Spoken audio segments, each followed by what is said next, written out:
नमस्कार दोस्तों, एक बार फिर आप सभी का स्वागत है अपने इस YouTube चैनल पर। और इस वीडियो में हमारा जो चैप्टर चल रहा था RS अग्रवाल बुक का क्षेत्रफल, उसको हम लोग सोल्व कर रहे थे। और इससे पहले वाले वीडियो तक हम लोग 50 प्रश्नों को सोल्व कर चुके थे। तो इस वीडियो में हम 50 से आगे के जो भी प्रश्न हैं उनको हम लोग सोल्व करेंगे। तो चलिए हम डायरेक्ट प्रश्नों पर चलते हैं। प्रश्न नंबर 51 देखिए आप। प्रश्न नंबर 51 कह रहा है 14 सेंटीमीटर भुजा वाले वर्ग के अंतर्गत खींचे जाने वाले अधिकतम त्रिज्या के वृत्त का क्षेत्रफल क्या होगा। बोला है 14 सेंटीमीटर भुजा वाले एक वर्ग के अंदर। तो देखिए एक वर्ग मैं बना लेता हूँ यहाँ पर, ये एक वर्ग रहा। ये बोल रहा है इसकी भुजा जो है वो 14 सेंटीमीटर है। वर्ग की सभी भुजाएं बराबर होती हैं तो सभी जो है 14 सेंटीमीटर हो जाएंगी।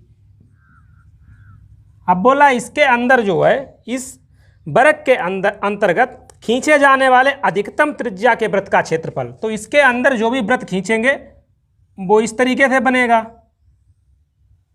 समझ रहे हैं ना। इसके अंदर जो है अधिकतम जो है त्रिज्या का वृत्त कौन सा बन सकता है, यही बन पाएगा, समझ रहे हैं ना। अगर दूसरे शब्दों में कहें, वर्ग के अंदर अगर अधिकतम त्रिज्या के वृत्त की बात करें तो वो वृत्त जो वर्ग की भुजा होगी उसकी आधी जो हो जाएगी भाई उसकी त्रिज्या हो जाएगी। आप फिगर में देख सकते हैं, ये कहीं से भी आप इसको व्यास ड्रॉ कर लीजिए। ये क्या होगा, ये वृत्त का व्यास है, समझ रहे हैं ना। ये वृत्त का व्यास है और वृत्त का व्यास किसके बराबर होगा, ये वर्ग जो है उसकी भुजा के बराबर होगा। तो यहाँ पर हम लिख सकते हैं वृत्त का वो व्यास होगा वो किसके बराबर होगा, वृत्त का वो व्यास होगा वो वर्ग की भुजा के बराबर होगा। ठीक है, अब वृत्त का व्यास पता है तो यहाँ से आप त्रिज्या भी निकाल सकते हैं। त्रिज्या बराबर क्या होता है, व्यास बटे 2। ठीक है, इसके बराबर हम 14 लिख सकते हैं। अब व्यास हमें पता है 14 है तो 14 का आधा करेंगे तो क्या आ जाएगा, 7 सेंटीमीटर त्रिज्या आ जाएगी। बोला गया है कि इसका क्षेत्रफल बताइए। तो वृत्त का क्षेत्रफल मैं आपको बता चुका हूँ, फार्मूला पाई आर स्क्वायर, पाई का मान 22/7 और त्रिज्या अभी हमने कैलकुलेट की है, 7 से 7 कैंसिल, 22 सत्ते 154 वर्ग सेंटीमीटर। ठीक है, तो सिंपल सा सवाल था, कुछ नहीं था। ये इसका आंसर हो जाएगा 154 वर्ग सेंटीमीटर। प्रश्न नंबर 52 देखिए।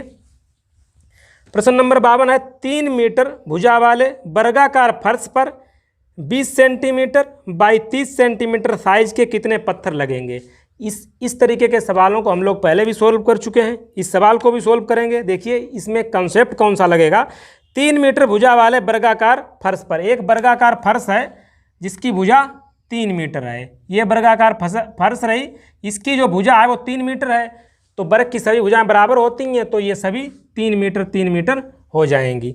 अब यहाँ से बोल रहा है कि इस फर्श पर जो है पत्थर का साइज दिया है 20 सेंटीमीटर बाई 30 सेंटीमीटर साइज के कितने पत्थर लगेंगे। एक बात बताइए, पत्थर इसी वर्गाकार जो भी क्या दिया है वर्गाकार फर्श दी गई है, पत्थर इसी वर्गाकार फर्श पर लगाने हैं। तो एक बेसिक सा आपको चीज़ पता होनी चाहिए कि जो इसका एरिया होगा वही टोटल पत्थरों का एरिया होगा। आप समझ रहे हैं इस चीज़ को, क्योंकि जो पत्थर लगाए जा रहे हैं इस वर्गाकार फर्श पर लगाए जा रहे हैं तो जो इसका एरिया होगा किसका, वर्गाकार फर्श का, वही टोटल पत्थरों का एरिया होगा जो भी पत्थर लगाए जाएंगे। तो हम यहाँ पर कर सकते हैं। देखिए वर्ग का एरिया निकालेंगे तो वर्ग का क्षेत्रफल होता है भुजा गुणे भुजा, ठीक है, बराबर पत्थरों का टोटल एरिया कितना हो जाएगा। तो पत्थर का देख लिए बिमाई कौन सी दी गई, 20 सेंटीमीटर इंटू 30 सेंटीमीटर। तो ये हम लिख लेते हैं 20 सेंटीमीटर इंटू 30 सेंटीमीटर। अब कितने पत्थर लगेंगे हमें नहीं पता है, तो हम थोड़ी देर के लिए मान ले रहे हैं n पत्थर लगेंगे। अब इनको हम इक्वल कर सकते हैं, ये आप समझ गए होंगे। टोटल पत्थरों का जो एरिया होगा वो वर्गाकार फर्श के एरिया के बराबर होगा। अब यूनिट का खासकर ध्यान रखना, ये सेंटीमीटर में दिया है तो इसको जो है मीटर में कन्वर्ट करने के लिए हमें 100 से भाग देना पड़ेगा। बस इसको काट पीट लीजिए, आंसर आपका आ जाएगा। तो काट दीजिए, 20 पंचे 100, 5 छक्के 30, 3 दूनी 6 और 2 से 50 बार में, और 50 का 3 में करेंगे 150। तो n बराबर आ जाएगा 150, 150 पत्थर लगेंगे। तो सिंपल सा सवाल था। इस तरीके के सवालों को हम पहले भी लगा चुके हैं। चलिए अगला देखिए, प्रश्न नंबर 53। एक वर्ग तथा एक आयत के क्षेत्रफल बराबर हैं यदि आयत की लंबाई वर्ग की प्रत्येक भुजा से 5 सेंटीमीटर अधिक हो। बोल रहा है कि एक वर्ग तथा एक आयत के क्षेत्रफल बराबर हैं। तो हमने एक वर्ग बना लिया और इसकी भुजा हमने मान ली थोड़ी देर के लिए, इसकी भुजा जो है ए है। इस वर्ग की भुजा हमने क्या मान ली, ए मान ली है। इनके एरिया आप बराबर हैं। बोला गया यदि आयत की लंबाई आयत की लंबाई बोल रहा है क्या है, वृत्त की प्रत्येक भुजा से 5 सेंटीमीटर अधिक है। वृत्त की प्रत्येक भुजा हमने ए मानी है, इसका मतलब इसकी लंबाई हो जाएगी a+5। ठीक है, आगे बोला है तथा आयत की चौड़ाई क्या है, वृत्त की प्रत्येक भुजा से 3 सेंटीमीटर कम है, यानी कि a-3। ठीक है, इतना आप समझ गए होंगे, कुछ खास नहीं है। तो आयत की परिमिति कितनी होगी, तो बस इसमें वही हम लगा देंगे जो इसमें कंडीशन दी गई है। क्या कंडीशन दी गई है, दोनों के एरिया बराबर हैं, वृत्त का और आयत का। तो वृत्त का क्षेत्रफल होता है भुजा स्क्वायर, आयत का क्षेत्रफल होता है लंबाई गुणे चौड़ाई। तो भुजा हमने ए मानी तो ये तो जो a² रहेगा। अब इसकी लंबाई चौड़ाई अभी हमने निकाली है, क्या है a+5 और a-3। इसको सोल्व कर लीजिए, a², इसमें मल्टीप्लाई करेंगे a² -3a + 5a और माइनस का 15, इससे ये कट जाएगा, 5 से 3a चले जाएंगे, हमारे पास बचेगा 2a। ठीक है ना, 2a = 15, तो a = 15/2 यानी कि 7.5। तो a की वैल्यू हमें मिल गई है। पूछा है आयत की परिमाप पूछा है, तो आयत की भुजाएं पहले निकाल लेते हैं, उसके बाद परिमाप निकाल लेंगे। तो आयत की लंबाई कितनी हो जाएगी, a की वैल्यू यहाँ पे रखेंगे तो 7.5 रखेंगे, 12.5 इसकी लंबाई हो जाएगी। चौड़ाई की बात करें तो यहाँ से 3 घटा देंगे तो आ जाएगा 4.5। ये इनकी लंबाई चौड़ाई आ गई। परिमिति हमें पता है क्या होता है, आयत की परिमिति का फार्मूला 2 × लंबाई + चौड़ाई। तो लंबाई चौड़ाई को जोड़ लीजिए, 12 4 16 और 1 17 और इंटू 2, तो बराबर आपका आ जाएगा 34 सेंटीमीटर। तो यही आपका आंसर आ जाएगा। ठीक है, इस सवाल में कुछ सिंपल सा सवाल था, दोनों के एरिया हमको बराबर करने थे। चलिए अगला सवाल देखिए। अगला सवाल है प्रश्न नंबर 54। एक वृत्त की त्रिज्या 3 गुनी करने से उसकी परिधि अपनी पूर्व परिधि से कितने गुना हो जाएगी। एक वृत्त की त्रिज्या 3 गुनी करने पर, तो पहले त्रिज्या हमने मान ली x थी, दोबारा त्रिज्या जो है 3 गुनी हमने कर दी तो 3x हो गई। तो पहले अगर परिधि निकालेंगे तो क्या आ जाएगा 2πr1 और दूसरी परिधि आ जाएगी 2πr2। r1 r2 का मान जब रखेंगे तो 2πx, इधर आ जाएगा 2π × 3x, तो ये कितना हो जाएगा 6πx। अब बोला कितने गुना हो गया है, तो इसमें जो है 6πx में हम 2πx से भाग दे देंगे, 2 3 6, तो कितने गुना हो जाएगा 3 गुना जो है उसकी परिधि हो जाएगी। तो यही आपसे पूछा गया कितने गुना, 3 गुना इसका आंसर आ जाएगा। सवाल सिंपल सा सवाल था। अगला देखिए, अगला क्या बोला गया है, यदि किसी वृत्त की त्रिज्या में 25% वृद्धि कर दी जाए तो उसके क्षेत्रफल में कितने % की वृद्धि होगी। इसके लिए मैंने आपको एक फार्मूला बताया था, x + y + x/100 लगा देते हैं। ठीक है, इसमें वृद्धि को प्लस से लिखते हैं और अगर कमी की बात की गई है तो वहाँ पर माइनस लिखते हैं। तो बोल रहा है कि वृत्त की त्रिज्या में 50% की वृद्धि की गई है और बोला गया है इसके क्षेत्रफल में कितनी वृद्धि होगी। अब यहाँ हमें दो जो है एलिमेंट वाला चाहिए होता है। अब वृत्त के क्षेत्रफल में तो आप कहेंगे त्रिज्या 1 है। देखिए इस बात को समझिए, वृत्त के क्षेत्रफल में बोल रहा है कितने % का चेंज आएगा। तो वृत्त का क्षेत्रफल होता क्या है πr², तो r 2 बार नहीं आ रहा है, r 2 बार आ रहा है कि नहीं आ रहा है, ये चीज़ आपको समझनी है, आने वाले सवालों में अभी बहुत यूज होने वाली है। तो इसीलिए इसमें ये फार्मूला हम लगा सकते हैं। कितना चेंज हो रहा है, 50% की त्रिज्या में वृद्धि कर दी जाए तो 50 + 50 + 50 × 50/100, 0 से 0 चला जाएगा, 50 50 100, 55 25, 125% क्षेत्रफल में वृद्धि हो जाएगी। तो यही इसका आंसर आ जाएगा। तो ये आपको याद रख लेना, यही फार्मूला सभी में लगेगा जिसमें भी आपसे वृद्धि कमी वाले कोई भी सवाल आपसे पूछा जाता है। अगला देखिए प्रश्न नंबर 56। वर्गाकार रूप से मुड़ी हुई एक इस्पात की तार 121 वर्ग सेंटीमीटर क्षेत्रफल घेरे हुए है। उसने पूरा सवाल में आपको बता दिया है कि तार जो है वर्गाकार रूप में मुड़ी हुई है और इस्पात की तार है और उसका जो एरिया है 121 वर्ग सेंटीमीटर है। इसका मतलब a² = 121 वर्ग सेंटीमीटर दिया है। वर्ग का क्षेत्रफल होता है भुजा स्क्वायर, तो यहाँ इसकी हम भुजा निकाल सकते हैं, 121 का वर्गमूल 11 हो जाएगा। आगे सवाल को पढ़ते हैं। बोला गया कि इस तार को वृत्ताकार रूप में मोड़े जाने पर वृत्त का क्षेत्रफल क्या होगा। वृत्त का क्षेत्रफल होता है πr², उसके लिए आपको त्रिज्या की रिक्वायरमेंट होगी, त्रिज्या चाहिए ही चाहिए, तो त्रिज्या हम निकाल लेंगे। वो कहाँ से निकालेंगे, चीज़ को समझिए। हमने जो है यहाँ से वर्ग की भुजा निकाल ली है जो कि 11 सेंटीमीटर है। अब एक बात बताइए, जो वर्ग का परिमाप होगा वही तो वृत्त की परिधि के बराबर होगा। आप इस चीज़ को समझ रहे हैं ना। यहाँ से अगर हम वर्ग का परिमाप निकाल लें, वर्गाकार जो भी आकृति है इसका परिमाप निकाल लें, वो किसके बराबर होगा, जो भी वृत्ताकार तार में बनाएंगे उसकी परिधि के बराबर होगा। तो वही तो हमें करना है। देखिए 2 पाई r बराबर कर देना है 4 × 11, क्योंकि वर्ग का परिमाप 4 × भुजा होता है। तो 2 × 22/7 × r, और ये हो जाएगा 11 चौके 44। तो 22 दूनी 44 से कट जाएगा, r बराबर जाएगा 7 सेंटीमीटर। अब जब r आपको पता है तो जो वृत्त का क्षेत्रफल आप आसानी से कैलकुलेट कर सकते हैं। पाई r स्क्वायर, पाई का मान 22/7, त्रिज्या अभी आपने निकाली है, इसको इससे काट देंगे, 154 वर्ग सेंटीमीटर आपका आंसर आ जाएगा। सिंपल सा सवाल था, बस आपको थोड़ा समझना था। अगला देखिए प्रश्न नंबर 57, क्या बोल रहा है, किसी वृत्त की त्रिज्या में 1 सेंटीमीटर की वृद्धि करने पर इसके क्षेत्रफल में 22 वर्ग सेंटीमीटर की वृद्धि हो जाती है। वृत्त की प्रारंभिक त्रिज्या कितनी है। बोल रहा है किसी वृत्त की त्रिज्या में, तो किसी वृत्त की त्रिज्या हमने पहले मान ली जो है वो x है, समझ रहे हैं ना, पहले त्रिज्या x मान ली। अब कह रहा है कि वृत्त की त्रिज्या में कितने की वृद्धि कर दी जाए, 22 वर्ग सेंटीमीटर की, सॉरी ये बोल रहा है, हाँ, वृत्त की त्रिज्या में 1 सेंटीमीटर की वृद्धि कर दी जाए, यानी कि वृत्त की त्रिज्या x + 1 हो जाए, तो उसके क्षेत्रफल में 22 वर्ग सेंटीमीटर की वृद्धि हो जाती है। मतलब ये क्षेत्रफल जो है उनके बीच का डिफरेंस दिया है आपको 22 वर्ग सेंटीमीटर। तो वही हम इसको निकाल लेते हैं। देखिए क्षेत्रफल इनका निकाल लीजिए, बड़ा कौन सा क्षेत्रफल, ये होगा, तो ये पाई r स्क्वायर, तो इसको लिख सकते हैं पाई r2 square minus pi r1 square, यही तो बराबर आपको दिया है कितना, 22। तो बस इसको सोल्व कर लीजिए। देखिए पाई को बाहर कॉमन कर लेंगे और इनकी वैल्यू आपको पता है r2 स्क्वायर यानी कि x + 1 का स्क्वायर माइनस x स्क्वायर बराबर 22। तो ये 22/7 पाई की वैल्यू हो गई। इसको खोल लेते हैं, x स्क्वायर + 1 + 2x माइनस का x स्क्वायर इक्वल टू 22। ये इससे कट जाएगा, 22 से 22 कट जाएगा, तो यहाँ पर आपको बचेगा 1 + 2x, और ये 7 उधर चला जाएगा, तो 2x बराबर 1 उधर जाके घट जाएगा, 6 2 3 6, x की वैल्यू आपने निकाल ली 3। आपसे पूछा गया है वृत्त की प्रारंभिक त्रिज्या। प्रारंभिक त्रिज्या हमने x मानी थी और x की वैल्यू अभी आपने निकाली है 3, तो 3 सेंटीमीटर यही आपकी वृत्त की प्रारंभिक त्रिज्या हो जाएगी। तो सिंपल सा सवाल था, आपने लगा लिया होगा।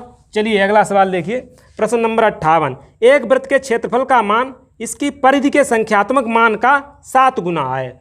क्या कह रहा है, वृत्त के क्षेत्रफल का मान, सीधा सीधा सवाल कह रहा है वृत्त के क्षेत्रफल का मान, वृत्त का क्षेत्रफल होता है पाई r स्क्वायर, और बोल रहा है कि इसकी परिधि के संख्यात्मक मान का कितने गुना है, 7 गुना है। तो भाई हम कर देते हैं 7 × वृत्त की परिधि होती है 2 पाई r। ठीक है, बोल रहा है कि वृत्त की परिधि कितनी है, तो बस इससे हम त्रिज्या निकाल लेंगे। अब जब त्रिज्या पता चल जाएगी तो परिधि का फार्मूला लगा देंगे, 2 पाई r, पाई से पाई चला गया, r से एक r यहाँ से चला जाएगा, तो r बराबर आपके पास मिलेगा 14 सेंटीमीटर, मीटर जो भी आपको दिया रखा हो, कुछ नहीं दिया है, इकाई लिखते हैं। ठीक है, तो अब क्या बोला है, इसकी परिधि बताइए, तो 2 पाई r, 2 × पाई का मान 22/7, r अभी आपने निकाला है, तो 7 दूनी 14 और 2 दूनी 4 और 22 चौकू 88, तो 88 इकाई जो है यही आपका आंसर आ जाएगा इस सवाल में। सिंपल सा सवाल था, आपको जो सवाल कह रहा था, जो कंडीशन कह रहा था, वही कंडीशन आपको लगानी थी। प्रश्न नंबर 59, एक वृत्त की परिधि एवं त्रिज्या का अंतर 37 सेंटीमीटर है, इस वृत्त का क्षेत्रफल क्या होगा। एक वृत्त की परिधि जो कि 2 पाई r होती है और त्रिज्या का अंतर, यही बोला है ना, त्रिज्या का अंतर बोल रहा है 37 सेंटीमीटर है। तो हमें क्या निकालना है, वृत्त का क्षेत्रफल निकालना है, तो पहले हमें त्रिज्या पता होना चाहिए वृत्त के क्षेत्रफल के लिए।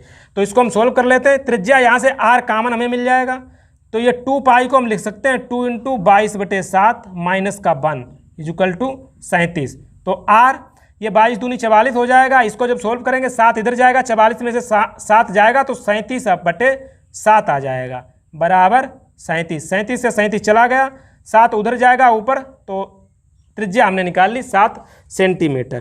ठीक है, आपसे क्या पूछा गया है कि वृत्त का क्षेत्रफल क्या होगा, बस अब कुछ बचा ही नहीं है, पाई r स्क्वायर, पाई का मान 22/7, त्रिज्या अभी आपने निकाली, 7 से 7 कट जाएगा, 22 × 7 154 वर्ग सेंटीमीटर आपका आंसर आ जाएगा। अगला देखिए प्रश्न नंबर 60, सिंपल से एक लाइन के सवाल हैं। अगर आपकी प्रैक्टिस है तो इनमें आपको पेन भी उठाने की ज़रूरत नहीं पड़ रही होगी। अगर पहली बार आप पढ़ रहे हैं तो ध्यान से आप समझते हुए चलिए। देखिए प्रश्न नंबर 60, किसी वृत्त की त्रिज्या में 30% की कमी करने पर इसके क्षेत्रफल में कितने % की कमी आएगी। मैं 2-3 बार आपको बता चुका हूँ वही formula x + y + x y / 100। 30% की कमी आ रही है तो 30 माइनस का, दूसरी बार भी 30 माइनस का, क्योंकि बोल रहा है क्षेत्रफल में कितने % कमी आएगी। क्षेत्रफल में r 2 बार आता है, πr², है ना, ये चीज़ आप समझ रहे होंगे। और यहाँ पे कौन सा चिन्ह आएगा, प्लस का, 30 × 30/100, 0 से 2 0 चले जाएंगे, माइनस का 60 प्लस का 9, यानी कि 51% की कमी आ जाएगी, क्योंकि माइनस ये शो कर रहा है कि कमी आएगी। तो इसका ऑप्शन आपका कौन सा सही हो जाएगा, इनमें से कोई नहीं, क्योंकि ये ऑप्शन में नहीं दिया है। अगला देखिए प्रश्न नंबर अगला है 61। किसी वृत्त के व्यास में 40% वृद्धि कर दी जाए तो उसके क्षेत्रफल में कितनी वृद्धि होगी। तो बस यही फार्मूला लगा देना है, 40% की वृद्धि कर रहा है। अब आप ये कहेंगे कि व्यास तो आ नहीं रहा है, वृत्त के क्षेत्रफल में व्यास 2 बार कहाँ आता है, जिससे आप ये फार्मूला फिर क्यों यूज कर रहे हैं। अरे देख लीजिए, वृत्त का क्षेत्रफल होता है πr², पाई तो पाई रहा, त्रिज्या जो है, त्रिज्या और व्यास में क्या रिलेशन होता है, त्रिज्या देखिए, व्यास को d से लिखते हैं तो व्यास बराबर होता है 2 × त्रिज्या, यानी कि त्रिज्या व्यास की आधी होती है, समझ रहे हैं ना। तो त्रिज्या की जगह हम लिख सकते हैं d/2, बिल्कुल लिख सकते हैं। इसका स्क्वायर करेंगे तो आ जाएगा πd²/4, तो आ तो गया d 2 बार, व्यास 2 बार आ रहा है, ये आपको पहले से पता होना चाहिए वृत्त के क्षेत्रफल में। तो यहाँ भी वही फार्मूला लगा देंगे। 40% की वृद्धि हो रही है तो 40 + 40, 40 × 40/100, 0 से 0 चला जाएगा, 40 40 80, 4 चौके 16, तो आ जाएगा 96% की क्षेत्रफल में वृद्धि होगी। तो यही आपका आंसर हो जाएगा। अगला देखिए प्रश्न नंबर 62। यदि किसी वृत्त की परिधि में 50% वृद्धि कर दी जाए तो उसके क्षेत्रफल में कितने % वृद्धि होगी। तो बस इसमें भी आपको पेन उठाने की जरूरत नहीं है, कितने की कर रहा है, 50% की वृद्धि कर रहा है। 50 + 50 + 50 × 50/100, 50 50 100 हो जाएगा। और जब 50 50 का मल्टीप्लाई करेंगे, 2 0 से 2 0 कट जाएंगे, 125 आपका आंसर आ जाएगा। ठीक है, तो इनको आप बिल्कुल मौखिक हल करिए, इनमें कौन सा पेन उठाने की जरूरत है। फिर भी मैं आपको बता देता हूँ कि कुछ लोग जो है पहली बार पढ़ रहे होंगे RS अग्रवाल। चलिए 2 0 से 2 0 काट दीजिए, आ जाएगा 100 और प्लस 25, तो 125% की वृद्धि हो जाएगी। अगला देखिए, अगला है प्रश्न नंबर 63। प्रश्न नंबर 63 क्या कह रहा है, 2 वृत्तों के व्यासों का योग, 2 वृत्तों के व्यासों का मतलब हम 2 वृत्तों के व्यास मान ले रहे हैं d1 d2, ठीक है ना, डायमीटर, व्यास को d से रिप्रेजेंट करते हैं। तो इनके व्यासों का योग आपको पता है कितना है, 35 सेंटीमीटर दिया है, 35 मीटर। इनकी परिधियों का अंतर यानी कि 2πr1 - 2πr2, इनकी परिधियों के बीच अंतर जो है वो दे रखा है 22 मीटर। ये आपको सवाल में दिया है, बोल रहा है कि छोटे वृत्त का क्षेत्रफल निकालिए। तो पहले हमें छोटे वृत्त की त्रिज्या निकालनी होगी, तभी तो हम बता पाएंगे छोटे वृत्त का क्षेत्रफल। तो देखिए हम इसको सॉल्व करते हैं। अब इसमें क्या करते हैं, देखिए इसको हम थोड़ा क्या करते हैं, व्यास बराबर क्या होता है 2 × त्रिज्या, व्यास जो है त्रिज्या का दुगना होता है, या त्रिज्या जो है व्यास की आधी होती है। तो d1 की जगह हम यहाँ पर एक चीज़ लिख सकते हैं, देखिए यहाँ पे लिख सकते हैं 2r1, आप कहीं बिल्कुल लिख सकते हैं। d2 की जगह लिख सकते हैं 2r2, बिल्कुल लिख सकते हैं, बराबर 35। ठीक है, अब यहाँ से देख लीजिए, यहाँ से हम क्या करते हैं, पाई कामन कर लेंगे। यहाँ से अगर पाई कामन कर लेंगे तो हमारे पास बचेगा 2r1 - 2r2 = 22।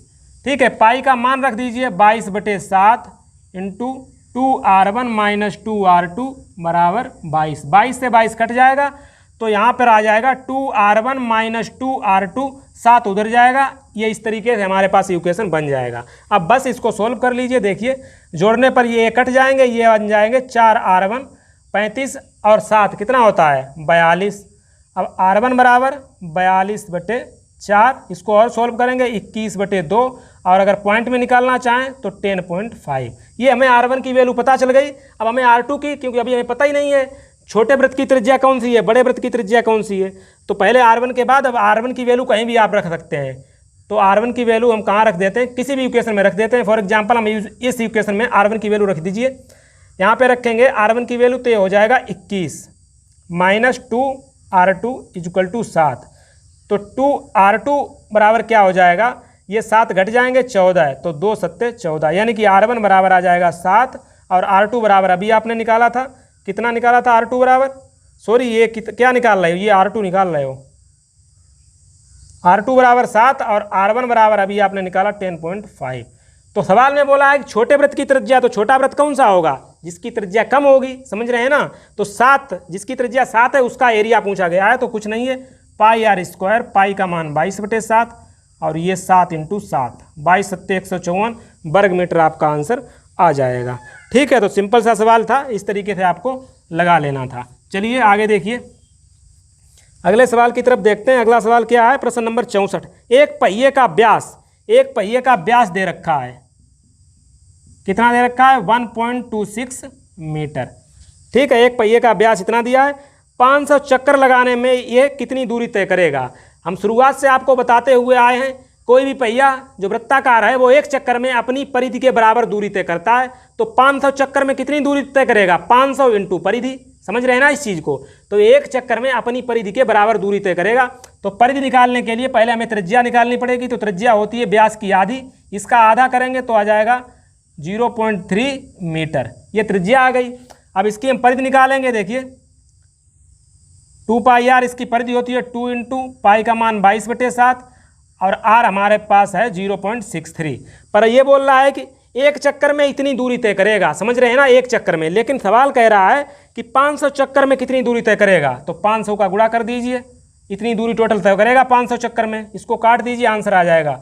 2 जीरो से इसका पॉइंट हटा दीजिए, अब ये कट जाएगा 7 9 बार में, और इसका गुणा कर दीजिए, 9 × 45, 45 दूनी 90, 9 दूनी 18 की 8, 9 दूनी 18 1 19, इतने मीटर की दूरी ये तय करेगा 500 चक्कर में। तो इसमें ऑप्शन देख लीजिए, ऑप्शन बी 1980 आपका आंसर सही हो जाएगा। तो यही इसमें लगाना था। अगला देखिए प्रश्न नंबर 65। एक गाड़ी के पहिए की त्रिज्या दी गई है 0.25, गाड़ी के पहिए की त्रिज्या दी गई है 0.25 मीटर। क्या बोला गया है, 11 किलोमीटर दूरी तय करने में यह पहिया कितने चक्कर लगाएगा। इससे पहले वाले में पूछा था 500 चक्कर में कितनी दूरी तय करेगा, और इसमें पूछ रहा है कि 11 किलोमीटर दूरी तय करने में पहिया कितना चक्कर, उसमें चक्कर दिए थे, दूरी पूछी थी, इसमें जो है दूरी दी है, चक्कर निकालना है। तो कुछ खास नहीं है, करना वही है। क्या करेंगे, पहले हम इसकी परिधि निकाल लेंगे। और परिधि क्या बताएगी, परिधि हमें ये बताएगी कि पहिया जो है एक चक्कर में कितनी दूरी तय करेगा, समझ रहे हैं ना। तो इसकी परिधि निकाल लीजिए। देखिए क्या दे रखा है, त्रिज्या दे रखी है, तो इसकी परिधि हो जाएगी 2 पाई आर 2। अब पाई की वैल्यू देख लीजिए, रखना है कि नहीं रखना है, रखना है।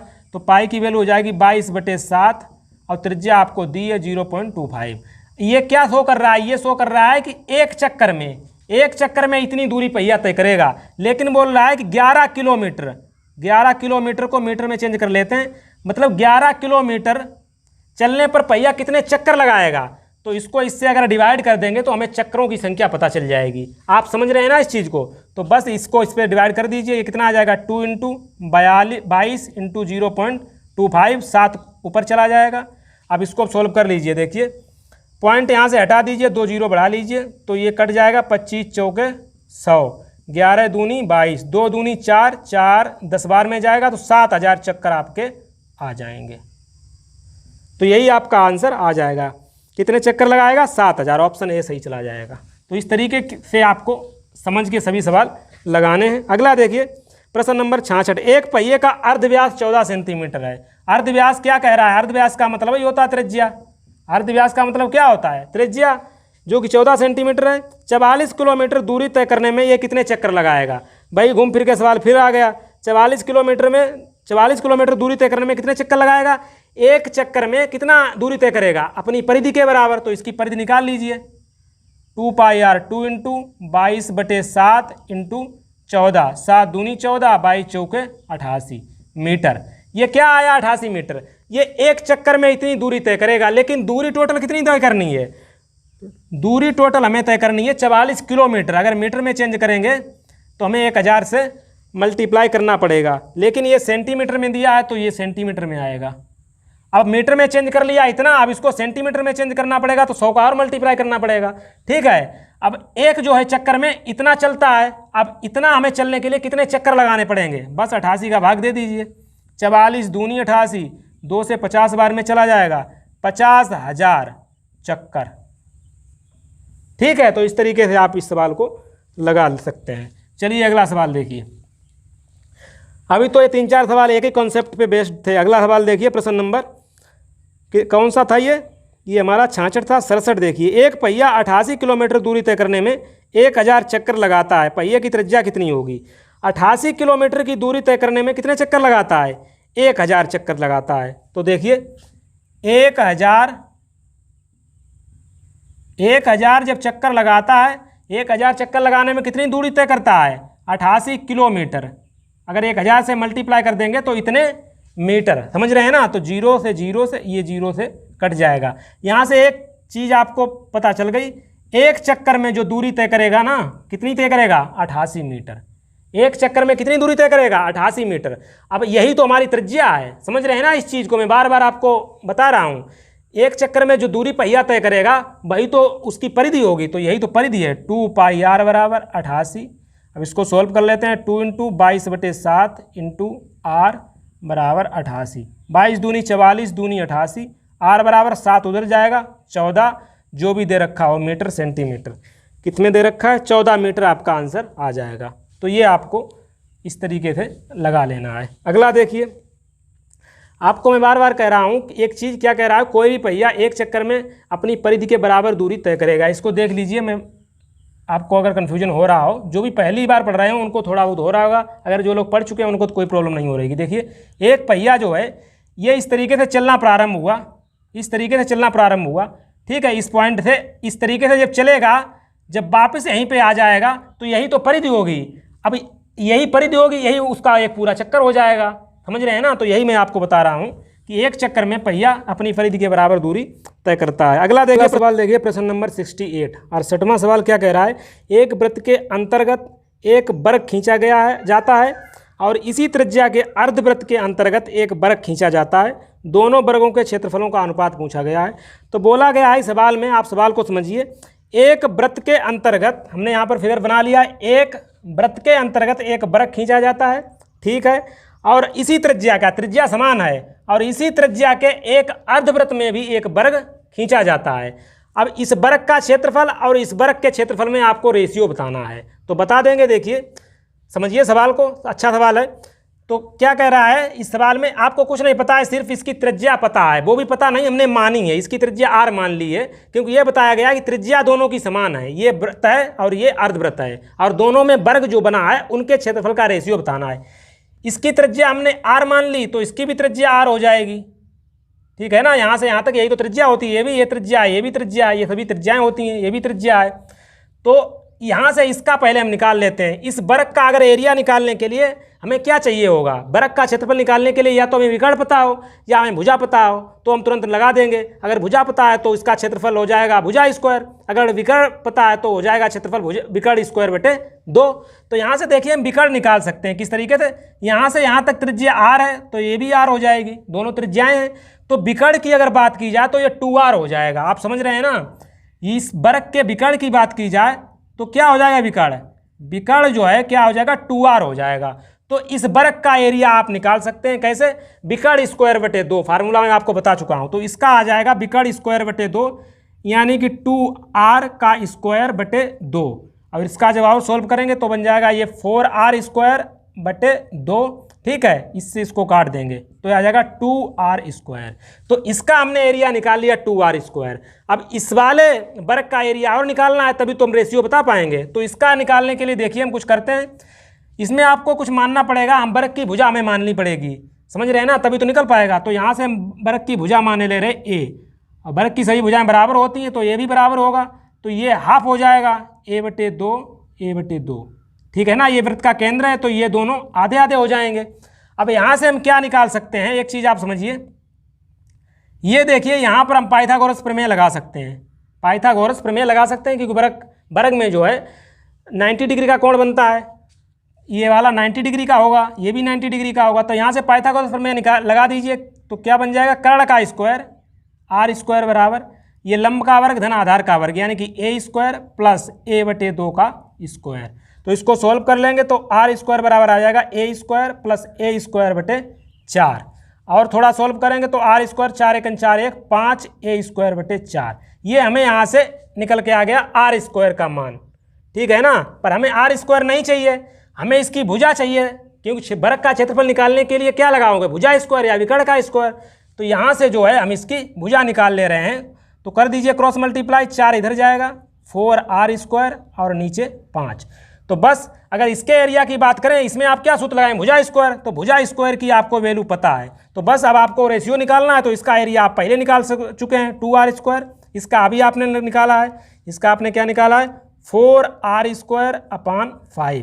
इसको हम सॉल्व कर लेते हैं। देखिए r² से r² चला जाएगा, क्योंकि इसको सॉल्व करने के लिए 2/1 करना पड़ेगा, ये आपको पता होगा। इसका इससे करते हैं, इसका इससे करते हैं, तो ये 5 ऊपर चला जाएगा, 5 × 2/4, 2 से काट दीजिए तो आ जाएगा 5:2, 5:2। यही आपका इसका आंसर आ जाएगा। अगला सवाल देखते हैं। अगला सवाल देखिए, प्रश्न नंबर 69।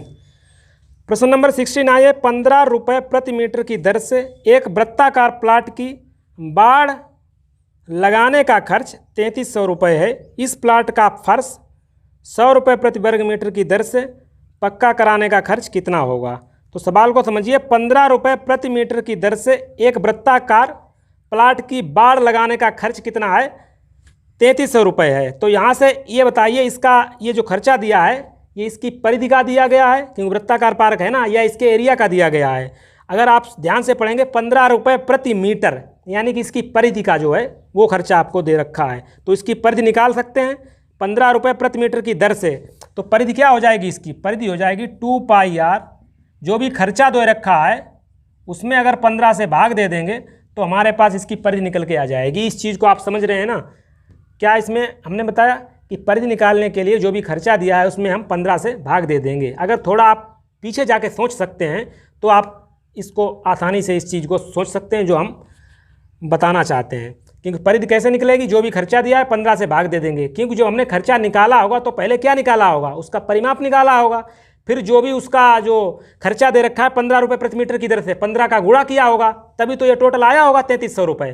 तो अगर 15 का भाग दे देंगे तो हमें जो है परिधि मिल जाएगी। भाग दे दीजिए, देखिए 2πr, 15 से 15 दूनी 30, 15 दूनी 30, मतलब 220।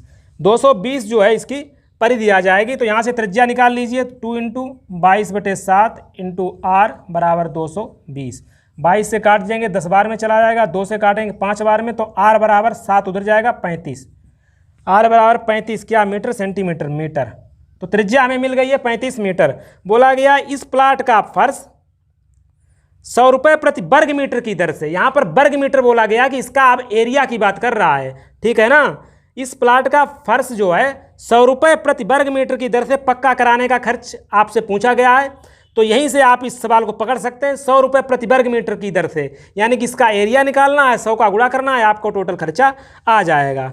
ठीक है, तो निकाल लीजिए इसका एरिया, πr², पाई का मान 22/7, त्रिज्या अभी आपने निकाली 35 × 35, उससे भी मल्टीप्लाई कर दीजिए। क्या दर दी गई है, 100 रुपये प्रति वर्ग मीटर, 100 से मल्टीप्लाई कर देंगे तो यही टोटल आ जाएगा जो खर्च होगा। तो इसको काट दीजिए, 7 × 35। अब इसका आपस में आपको मल्टीप्लाई करना है, कर लीजिए, कितना आ जाएगा, 22 × 5 = 110, 110। अब 11 का इसमें मल्टीप्लाई करेंगे, 11 × 55 की 5, 11 × 3 = 33 और 5 = 38, 1 0 ए वाला और 2 0 ए वाले। तो ये आपका टोटल खर्चा आ जाएगा 3,85,000। ठीक है, तो इस तरीके से आपको ये लगा लेना है। अगला देखिए, अगला सवाल क्या है, प्रश्न नंबर 70। 176 मीटर परिधि वाले, 176 मीटर परिधि वाले सीधा सा 2πr आपको दे रखा है। 176 मीटर परिधि वाले किसी वृत्ताकार पार्क के बाहर चारों ओर एक 7 मीटर चौड़ी सड़क बनाई गई है। सड़क का क्षेत्रफल कितना है। ठीक है, एक वृत्ताकार पार्क है, इसकी परिधि आपको पता है, तो यहाँ से हम इसकी त्रिज्या निकाल सकते हैं। निकाल लीजिए, देखिए 2 × 22/7, r बराबर 176।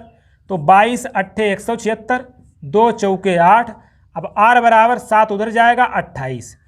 तो त्रिज्या हमें निकल के आ गई है 28 मीटर। त्रिज्या हमें कितनी मिल गई है, 28 मीटर। सवाल को ध्यान से समझिएगा। अब सवाल कह रहा है कि इसके पार्क के बाहर चारों तरफ एक 7 मीटर चौड़ा रास्ता है। पार्क के बाहर जो है चारों तरफ, ये आप फिगर को सवाल के अनुसार ले लीजिएगा, वैसा मत लीजिएगा कि ये हम आर्ट नहीं बना रहे हैं। तो ये क्या है, 7 मीटर चौड़ा रास्ता है, इसकी चौड़ाई कितनी है, 7 मीटर। ठीक है, अगर हम इसकी त्रिज्या कैलकुलेट करें टोटल तो ये कितनी हो जाएगी, 28 और 7 35 मीटर। समझ रहे हैं ना, इस चीज़ को आप समझ रहे हैं। अंदर वाले वृत्त की त्रिज्या है पता है, हमने निकाल ली थी 28 मीटर और 7 मीटर चौड़ा रास्ता है, यानी कि ये टोटल हो जाएगी 35 मीटर। आपसे क्या पूछा गया है? आपसे पूछा गया है सड़क का क्षेत्रफल कितना होगा। यही सड़क का क्षेत्रफल पूछा गया है, ये वाला। इसका आपको एरिया निकालना है। इसका एरिया निकालने के लिए आप क्या करेंगे, बाहर के एरिया के में से अगर अंदर का एरिया आप घटा देंगे तो जो बचेगा वही तो सड़क का एरिया होगा। आप इस चीज़ को समझ रहे हैं। मैं आयत और वर्ग में भी इस चीज़ को आपको बता चुका हूँ, एरिया कैसे निकालते हैं। आपको डायरेक्ट अगर फार्मूला याद है तो आप उससे भी लगा सकते हैं। लोगों को डायरेक्ट जो है रास्ते का क्षेत्रफल के फार्मूला याद होते हैं, वो याद है, वो भी लगा सकते हैं। ये बिल्कुल बेसिक तरीका है, ठीक है। तो इसके बाहर का एरिया निकालने के लिए क्या, बाहर के एरिया निकालने के लिए त्रिज्या कौन सी होगी, 35। तो ये हो जाएगा पाई आर स्क्वायर, यानी कि पाई 35 का स्क्वायर, माइनस अंदर का एरिया निकालने के लिए, अंदर के लिए त्रिज्या क्या होगी 28 मीटर, यानी कि पाई आर स्क्वायर, यानी कि पाई 28 का स्क्वायर। इनका जो अंतर निकल के आएगा वही तो रास्ते का क्षेत्रफल होगा। बस इसको सोल्व कर लीजिए। पाई हमने कॉमन ले लिया, इनमें सूत्र लगा दीजिए ए स्क्वायर माइनस बी स्क्वायर, यानी कि ए प्लस बी ए माइनस बी। एक बार जोड़ देंगे, एक बार घटा देंगे। तो 8 5 13 की 3, 3 2 5 1 6, एक बार घटा दीजिए तो 7, ठीक है। पाई का मान रख दीजिए 22/7, काट दीजिए, 7 नेमा 63, तो 22 इंटू 9 सते 63, 22 तियाँ 66 की 6 हासिल 6, 22 छंगा 132 और 6 138। तो ये आपका निकल के आ जाएगा रास्ते का क्षेत्रफल 1386 वर्ग मीटर, ठीक है। तो इस तरीके से आपको लगा लेना है। बाहर के क्षेत्रफल में से अंदर का क्षेत्रफल घटा देंगे तो आपको जो बचेगा वही रास्ते का क्षेत्रफल होगा। प्रश्न नंबर अगला देखिए, प्रश्न नंबर 71।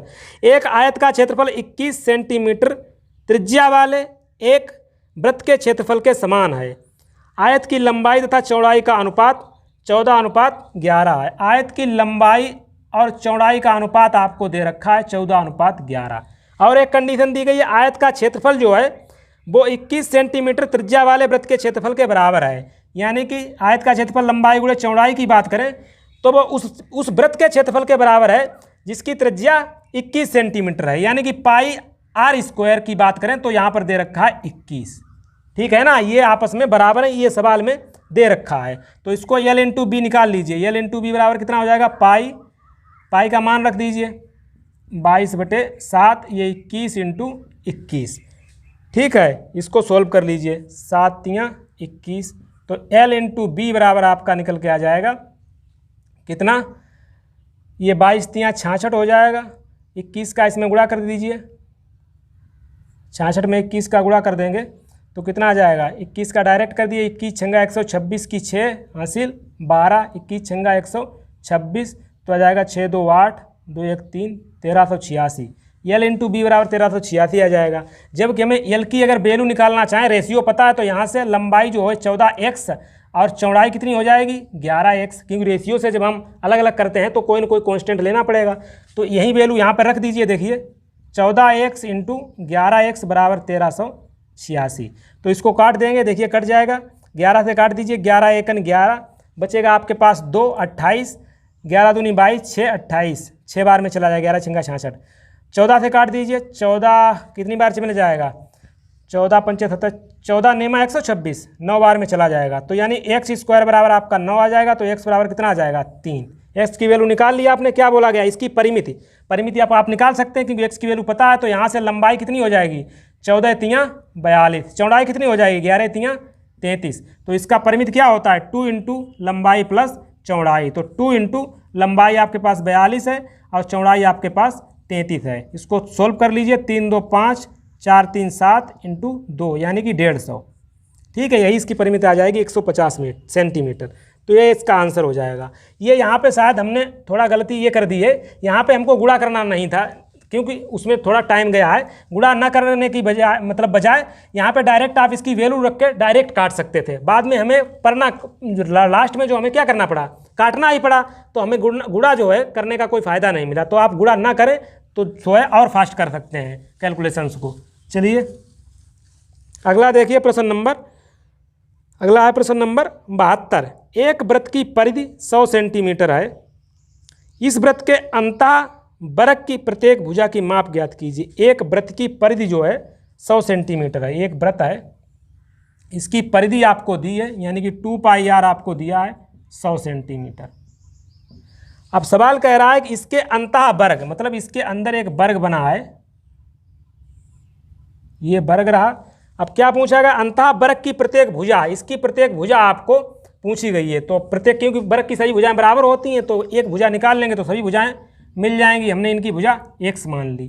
तो यहाँ से देखिए हम त्रिज्या निकाल सकते हैं या व्यास निकाल सकते हैं। अगर व्यास निकालेंगे यहाँ से क्या हो जाएगा, 100/पाई, यही तो व्यास है, त्रिज्या का डबल जो है व्यास होता है। 2r बराबर हमने क्या निकाल लिया, 100/पाई, और यहाँ जो 2r है यही तो 2r होगा, जो व्यास होगा वृत्त का यही तो होगा, और जो वृत्त का व्यास होगा वही जो है वर्ग का विकर्ण का काम करेगा। आप इस चीज को समझ रहे हैं ना, जो वृत्त का व्यास होगा वही वर्ग के विकर्ण का काम करेगा। तो इसका मतलब हम डायरेक्ट लिख सकते हैं विकर्ण बराबर हमने निकाल लिया है 100/पाई, ठीक है। और विकर्ण बराबर सूत्र क्या होता है, भुजा √2, वर्ग का विकर्ण होता है भुजा √2 बराबर 100/पाई, ठीक है ना। भुजा हमने यहाँ पर क्या मानी थी, a, तो a√2 बराबर 100/पाई। √2 को नीचे भेज दीजिए तो हमें इसकी भुजा मिल जाएगी 100/पाई √2, और √2 का ऊपर नीचे मल्टीप्लाई कर देंगे आंसर मिलाने के लिए। तो √2 का √2 से गुणा करेंगे 2 बनेगा, 2 से कट जाएगा 50, तो ये निकल के आएगा 50√2/पाई। तो प्रत्येक भुजा आपकी निकल के आ गई 50√2/पाई, यानी कि ऑप्शन बी आपका सही हो जाएगा, ठीक है। इस तरीके से आपको ये सवाल लगा लेना है। अगला देखिए प्रश्न नंबर 73। यदि किसी अर्धवृत्त का परिमाप 36 सेंटीमीटर है तो इसका क्षेत्रफल कितना होगा। अर्धवृत्त का परिमाप क्या होता है ये बताइए आप। अर्धवृत्त जो है, वृत्त का परिमाप क्या होता है, वृत्त का परिमाप आपको पता है 2πr होता है। ये गलती कभी मत कर देना कि वृत्त का परिमाप 2πr होता है, तो आपके दिमाग में आएगा अर्धवृत्त का परिमाप है तो πr हो जाएगा। अर्धवृत्त की बात की जा रही है, क्योंकि वृत्त का क्षेत्रफल अगर πr² होता है तो आप क्या लगाते हैं, आप लगाते हैं अर्धवृत्त का क्षेत्रफल बराबर πr²/2, और यही अगर आप परिधि में कर रहे हैं तो आप गलत कर रहे हैं, क्योंकि वृत्त की परिधि होती है 2πr और अर्धवृत्त की परिधि अगर आप कर रहे हैं 2πr/2 तो आप गलत कर रहे हैं। सवाल को समझिए। इसकी अगर परिमाप की बात करें या परिधि की बात करें तो क्या इसकी परिधि होगी, देखिए वृत्त की परिधि क्या होती है 2πr, तो ये कितनी हो जाएगी, यहाँ से यहाँ तक, यहाँ से यहाँ तक हो जाएगी πr, क्योंकि टोटल होती है ना, टोटल 2πr होती है, तो यहाँ से यहाँ तक क्या हो जाएगी πr। अब जब यहाँ से यहाँ तक आपने ले लिया है πr, ये कौन लेगा, ये भी तो ऐड करना पड़ेगा। परिमाप की परिभाषा हमने क्या बताई थी, जहाँ से शुरू करते हैं चलते हुए भुजाओं के अनुदिश जब वहीं पर आ जाते हैं जो, और यहाँ तक आने में जो डिस्टेंस हम तय करते हैं वही हमारा जो है परिमाप होता है। आपने ये तो ले लिए πr, इसे भी तो लेना पड़ेगा। तो ये क्या है, ये है त्रिज्या का दूना मतलब व्यास, ये 2r है, तो ये टोटल हो जाएगा। अगर अर्धवृत्त का परिमाप आपसे पूछा जाए तो आप πr + 2r लगाएंगे। इसको शॉर्ट में कह सकते हैं r × π + 2, क्योंकि r कॉमन मिल जाएगा। तो सवाल में कह रहा है इसका अर्धवृत्त का परिमाप दिया है, तो यही तो आपको दे रखा है 36, यही तो दे रखा है 36। r यहाँ से कॉमन कर लेंगे, पाई की वैल्यू 22/7 + 2 बराबर 36। इसको और सोल्व करेंगे, r × 7 उधर जाएगा, 7 दूनी 14 और 22, 36/7 बराबर 36। ये कट जाएगा तो r बराबर आपका आ जाएगा 7, जो भी दे रखा हो 7 सेंटीमीटर। आपसे क्या पूछा है, क्षेत्रफल पूछा है, तो क्षेत्रफल आपको पता है क्या होता है πr²। पाई की वैल्यू रखते हैं 22/7, त्रिज्या अभी आपने निकाली है, 7 से 7 कैंसिल आउट हो जाएगा, आपके पास आंसर आ जाएगा 154 वर्ग सेंटीमीटर। ये रहा आपका प्रश्न नंबर 73, ठीक है। तो अर्धवृत्त का परिमाप अगर आपसे पूछा जाए तो r × π + 2 आप लगाएंगे, न कि πr। अगला देखिए प्रश्न नंबर 74। एक वर्ग के अंतःवृत्त तथा बाह्य वृत्त के क्षेत्रफलों में क्या अनुपात होगा। तो ये आप लगा चुके हैं, रिपीट हो गया सवाल, फिर भी हम एक बार फिर आपको बता देते हैं। इसका जो आएगा 1:2 आएगा, हमने सोल्व किया था। चलिए एक बार फिर बता देते हैं। एक वर्ग के अंतःवृत्त, एक वर्ग है, ये रहा एक वर्ग, अंतःवृत्त एक तो इसके अंदर वृत्त है, ठीक है, अंतःवृत्त, और कह रहा है बाह्य वृत्त। अब बाह्य वृत्त इसके बाहर होगा। इनके क्षेत्रफलों का अनुपात सवाल में पूछा गया है। तो देखिए मान लीजिए जो वर्ग है उसकी हम थोड़ी देर के लिए भुजा माने ले रहे हैं a है, तो सभी भुजाएं इसकी बराबर होंगी, a हो जाएंगी। तो हमें वृत्तों का क्षेत्रफल निकालना है। तो अंतःवृत्त की अगर बात करें, अंतःवृत्त की अगर बात करोगे तो ये क्या होगा, ये यहाँ से यहाँ तक अंतःवृत्त का क्या होगा, आप कहेंगे अंतःवृत्त का व्यास होगा। अंतःवृत्त का व्यास होगा वही मैं क्या कह रहा हूँ, अंतःवृत्त का जो व्यास होगा वही तो वर्ग की भुजा के बराबर होगा। यानी कि अंतःवृत्त अंतःवृत्त का जो व्यास होगा वो किसके बराबर होगा, वृत्त की जो वर्ग की भुजा के बराबर, यानी कि a के बराबर। अब यहाँ से आप त्रिज्या निकाल सकते हैं। त्रिज्या क्या हो जाएगी, त्रिज्या हो जाएगी a/2। ठीक है, त्रिज्या व्यास की आधी होती है, तो इसका आप एरिया निकाल लेंगे, इसका एरिया अभी बाद में निकालेंगे। तो ये अंतःवृत्त की हमने त्रिज्या निकाल ली। अब बाह्यवृत्त की बात करेंगे, तो बाह्यवृत्त की बात कर लीजिए। देखिए, अगर हम इसको यहाँ से इसको मिला दें तो ये क्या हो जाएगा, ये बाह्यवृत्त का व्यास होगा लेकिन वर्ग का विकर्ण होगा। इस चीज़ को आप समझते हुए चलिएगा, वर्ग का विकर्ण होगा, बाह्यवृत्त का व्यास होगा। वर्ग का विकर्ण क्या होता है, वर्ग का विकर्ण होता है भुजा √2। भुजा हमने यहाँ पर a मानी है, ये किसके बराबर होगा, बाह्यवृत्त का व्यास होगा। ये जो है बाह्यवृत्त का व्यास होगा। अगर बाह्यवृत्त की त्रिज्या यहाँ से हम निकालना चाहें निकाल सकते हैं, बिल्कुल निकाल सकते हैं। कैसे, त्रिज्या जो है व्यास की आधी होती है, समझ रहे हैं ना। तो बस अब आपको कुछ नहीं करना है, रेशियो निकालना है अंतःवृत्त और बाह्यवृत्त के क्षेत्रफलों का। अंतःवृत्त की त्रिज्या यहाँ से निकाल ली, बाह्यवृत्त की त्रिज्या ये रखी, निकाल लीजिए इनका रेशियो। क्षेत्रफल क्या होता है वृत्त का, πr²। तो ये देख लीजिए, पहले अंतः का करना है या बाह्य का, अंतः का पहले निकाल लीजिए। इसका करेंगे स्क्वायर, a²/4। इसी प्रकार πr², बाह्यवृत्त की त्रिज्या ये है, तो ये हो जाएगा a² × 2/4। पाई से पाई, 4 से 4, और क्या हमारे पास बचेगा, a² से a² चले जाएगा, 1/2 बचेगा, यानी कि 1:2। ये मैं आपको लगवा चुका हूँ, एक बार फिर सवाल रिपीट हो गया तो मैंने फिर बता दिया। तो इस तरीके से आपको लगाना है। अगला देखिए, प्रश्न नंबर 75। दो भिन्न वृत्तों की दो चाप लंबाई में बराबर हैं। यदि ये चापें वृत्तों के केंद्रों पर क्रमशः 60 डिग्री तथा 75 डिग्री के कोण बनाएं तो दोनों वृत्तों की त्रिज्याओं का अनुपात क्या होगा। तो चाप की लंबाई का इसमें आप फार्मूला लगा दीजिए, आपका आंसर आ जाएगा। चाप की लंबाई हम एक पहले की मान रहे, चाप की लंबाई L1 है, दूसरे की चाप की लंबाई मान ले रहे L2 है। दोनों के चाप की लंबाइयाँ जो कह रहा है सवाल बराबर है। तो चाप की लंबाई का फार्मूला क्या होता है, चाप की लंबाई का फार्मूला होता है 2πr × θ1/360। वैसे फार्मूला चाप की लंबाई का होता है 2πr × θ/360। यहाँ 2 है तो इसलिए हमें जो है यहाँ r1 θ1 और इधर कर देंगे 2πr2 θ2/360। ठीक है, इस तरीके से कर दिया है क्योंकि यहाँ 2 की बात की गई है। वैसे तो आपको याद है चाप की लंबाई का फार्मूला क्या होता है 2πr × θ/360, और इसको 60 में लोग याद रखते हैं πr θ/180। बात वही है। तो इसको हम काट दे दिए, इससे ये कट जाएगा, 2π से 2π कट जाएगा, r1 यहाँ आएगा, r2 इसके नीचे आ जाएगा, और θ2 उधर को रखेंगे और θ1 उसके नीचे चला जाएगा। ठीक है ना। तो यही तो हमें पूछा है त्रिज्याओं में रेशियो। तो θ2 और θ1 यानी कोण आपको दे रखे हैं।